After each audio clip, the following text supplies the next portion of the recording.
It's been almost 2 years since the beginning of the Ukraine-Russian conflict. What will happen next year? What will happen in 2024? At least by the end of this year, it seems that U.S. support for Ukraine, at least politically, domestically within the U.S., there are now some diverse opinions. There's a real divergence in opinion.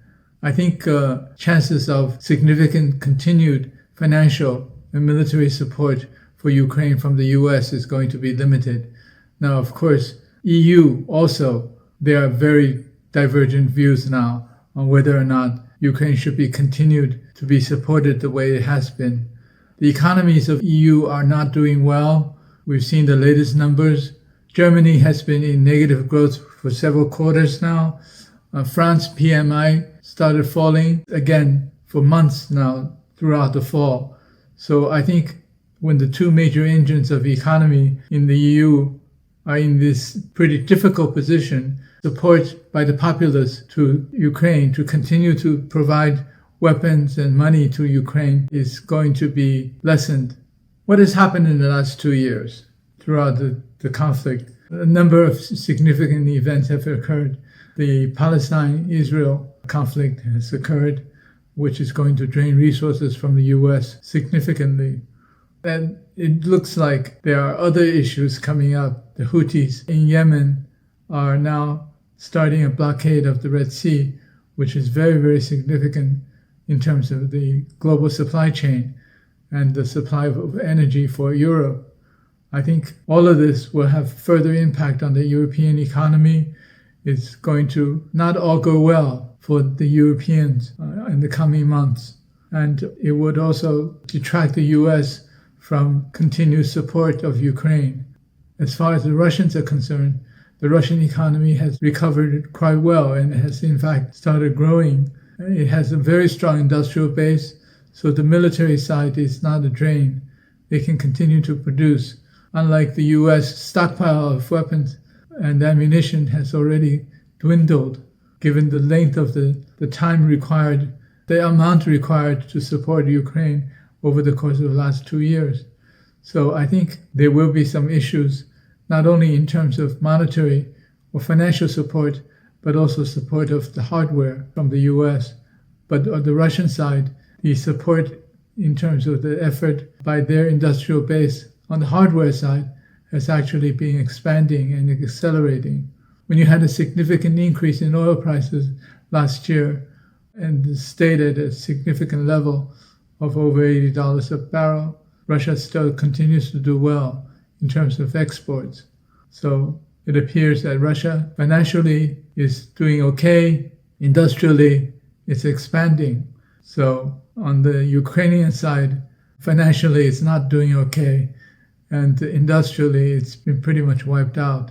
So the effort for the U.S. to get Ukraine to start producing themselves weapons and ammunition, I think it's very difficult because it could be easily destroyed by the Russian side, whereas the Russian industrial effort is not impeded and cannot be impeded by the Ukrainian side.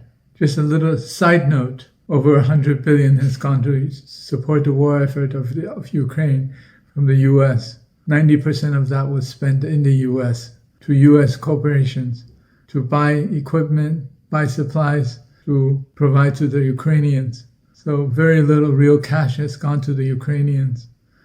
And most of the cash requirement in terms of support for refugees and so on, it came from the Europeans. So again, the Europeans suffered significantly in the process, just like the sanctions against Russia had made the Europeans suffer significantly, whereas the allocations of funding by the U.S. Congress to support Ukraine had been spent in the U.S. Even think tanks in the U.S. and European analysts and commentators have now come to the conclusion that there has to be an end to this pretty soon. Otherwise, it will be a complete collapse of Ukraine. I think Ukraine is going to have difficulty lasting much longer than spring and summer of next year. If that's the case, there will be a settlement, and the settlement will be seen as really a victory for Russia. Russia will probably get to keep all the territory that it now occupies. And then it will demand for neutrality for Ukraine and demilitarization of the Ukrainian region. And the peace guarantee or the neutrality guarantee of Ukraine will now probably come from Russia instead of NATO. So that seems to be the way the situation is moving, especially since there are escalations of the conflict between the Palestinians and the Israelis, with the participation now of several other forces. That has potential for further escalation. I think all of this is all tied in together. It might also tie into just pure conjecture, of course, the one-day trip that President Putin made to Saudi Arabia and UAE, followed by a return to Moscow to meet the president of Iran. So these things are happening very quickly, and the geopolitics is all tied together. There has been some Western press calling for Ukraine to continue to hold on until the end of next year. Now, what will happen at the end of next year? U.S. elections. And it's quite interesting because the Republicans are the ones who are now firmly opposed to continued support financially and militarily of Ukraine. And the Democrats, of course, are sticking to Zelensky. I think what you read in the Western press or press in the U.S. today is probably also tied into the elections, because this would certainly be an election issue. But of course, if Ukraine collapses in the spring or the summer of this year, then it will be a different battle between the two parties of who lost Ukraine.